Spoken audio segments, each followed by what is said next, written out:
So I'm watching Jordan Peterson's color commentator, Paul Vanderklay, and I'm appreciating it.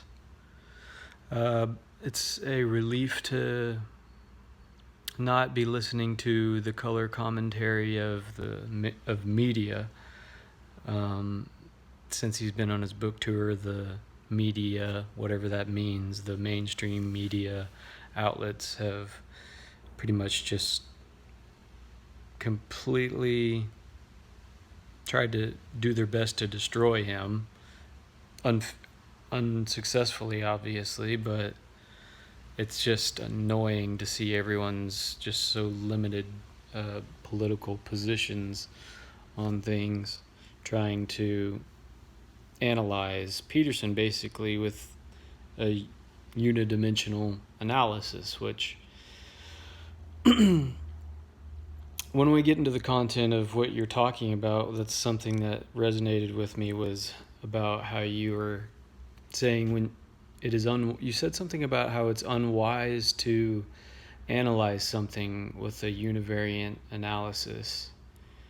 And that got me to thinking about um, univariate analysis versus multivariate analysis, and what wisdom is realizing the limited knowledge we have whenever we try to apply a multivariate analysis on something, and we realize that reality is just clusterfuck. It's just incomprehensible, and our capacity to do that is infinitely more complex, and we have no understanding of what that even means.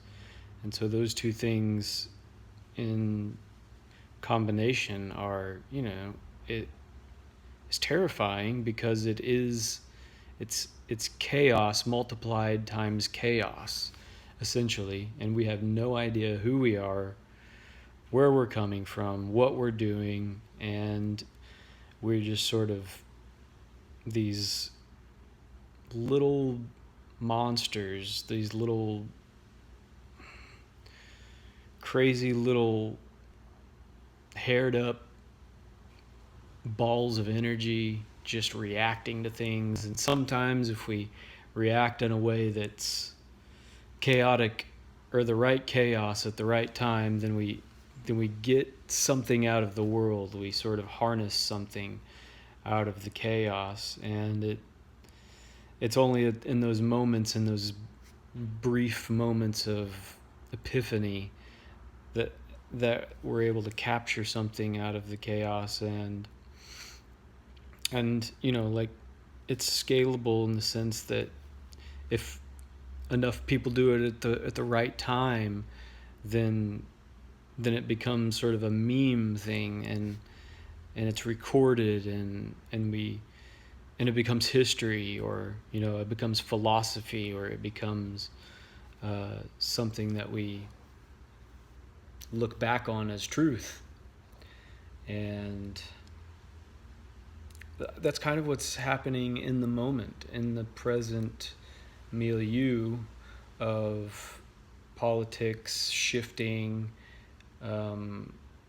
and this Jordan Peterson sort of ascension is that thing that's happening. It's kind of becoming history, or at least maybe it will be in a very small way, but it's a history for us, right? It will be something that deeply impacted us, and we will look back on it. And who knows how this thing will end. Hopefully it won't end in tragedy, with Peterson being crushed into the oblivion, or him doing making the mistake that he's so terrified of making, which that gives me hope that he won't, is because that's the first and foremost thing on his mind, is doing it. And it's just hopeful, though. It is hopeful, because I obviously, and you can hear the cynicism behind my story, but I am hopeful because of that. And Well, yeah, there's no natural ending points to these things, so I'm gonna just stop it. And it seems like 5 minutes is a good ending point to kind of wrap this up. So thanks, and catch you on the flippity flop, as Michael Scott would say.